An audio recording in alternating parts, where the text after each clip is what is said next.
মাজার সম্পর্কে কি বলে ভিডিওটা আমরা ধৈর্য সহকারে একটু দেখি। কওমি মাদ্রাসায় পড়েছেন, আলিফ বা তাসা পড়তে পড়তে 10 বছর গেছে আপনাদের। জি, আলিফ বা তাসা পড়তে পড়তে কওমি মাদ্রাসাতে 10 বছর গেছে। আমাদের কওমি মাদ্রাসার মধ্যে নুরানির বাচ্চা আছে, তাদের সাথে আয়তিহি তুই কতটুকু কোরআন তেলাওয়াত শিখছস? তাদের এই যে জামাত বিএনপি করছেন, যাই দিতে করেন করছেন, আপনারা মাজার ভাঙতে গেছেন কেন? মাজার কি আপনার বাবার? না, মাজার ওদের বাবার না, মাজার তো তোদের বাবারে। কিন্তু মাজার যে তৈরি করে তোরা ব্যবসা করস, তোরা যে ব্যবসা করস মাজারের নাম দিয়া, মাজারের মধ্যে বন্ডামি করস, মাজার ছাড়া তো তোদের পেটে বাদ জুটবে না। এই কারণে বুঝি লেগে গেছে তোদের, না? আপনার বাপ দাদা 14 গোষ্ঠী মাজা করে দিয়ে গেছে, পর্দা ইসলাম মানা শুরু করছেন না? কোরআন শুধু আপনারা পড়েছেন আর মানুষ পড়ে নাই। আপনারা যে মাজার ভাঙতেছেন, কয়টা আয়াত পড়েছেন আপনারা? কোরআনের প্রথম 4-5 পেজ পড়েছেন, লাস্টে যে কয়েকটা আয়াত শিখেছেন, এই হয়েছেন মুসলমান হয়ে মাজার ভাঙতে গেছেন। ইন্না আউলিয়া আল্লাহ লা খাউফুন আলাইহিম ওয়া লা হুম ইয়াহজানুন। ওলিয়া আউলিয়া কারা? এটা আপনাদেরকে খুঁজতে হবে সাহেব। আজকে এখানে যাচ্ছেন, ওখানে তুই কোরআনের এই আয়াত দিয়ে তুই কি বুঝাইতে চাস? তোরা যারা মাজার তৈরি করছো এরা কি আয়াতের যোগ্য? ওলিয়া উলিয়া কারা কইছে রে? হ্যাঁ, ওলিয়া উলিয়া কারা কইছে? নবীর যুগে কোনো মাজার ছিল না, এত এত সাহাবী ছিল, তাদের কোনো মাজার নাই। তোর বাপ দাদার আর মাজার তৈরি করে মাজার ব্যবসা করস, মাজার পূজা করস, না?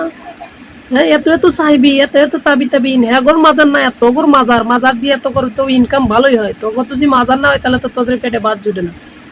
আর এই আয়াত দিয়ে কি বুঝাইতে চাস? পুরান হাদিসের কোনো জায়গায় আছে মাজার সম্পর্কে কোনো একটা আয়াত আছে, কোনো একটা হাদিস আছে মাজার সম্পর্কে? তোদের 14 গোষ্ঠী দেখাইতে পারবে? মাজার পূজারি বন্ডের দল একটা আয়াত দেখাইতে পারবে, একটা হাদিস দেখাইতে পারবে মাজার সম্পর্কে? যাচ্ছেন দেশের মধ্যে কি একটা সার্কাস, ইয়ার বাড়ি পড়ছে, এ ওর বাড়ি পড়ছে। কালকে আমি পত্রিকা দেখলাম যে নাটোরে একজন ঘুমাচ্ছে, সেই ঘুমের ঘরে আগুন লাগে যে মানুষ মানে শেষ করছেন, আর আজকে সকালবেলা মাজার ভাঙতে যাচ্ছেন। তোর আম্মা শেখ হাসিনা যে আয়না করো গণভবনে মানুষ মাইরা ফুইতে তুই তো আয়নাগরের মধ্যে মানুষ রাইকা ধ্বংস করে মারতো, মানুষ নিয়ে যে সাগরের মধ্যে নিয়ে মাইরে পেট কাটতে সাগরের নিচে পাথর বান্ধে ঝুলাই রাখতো। এডি তোর ভাল লাগে না?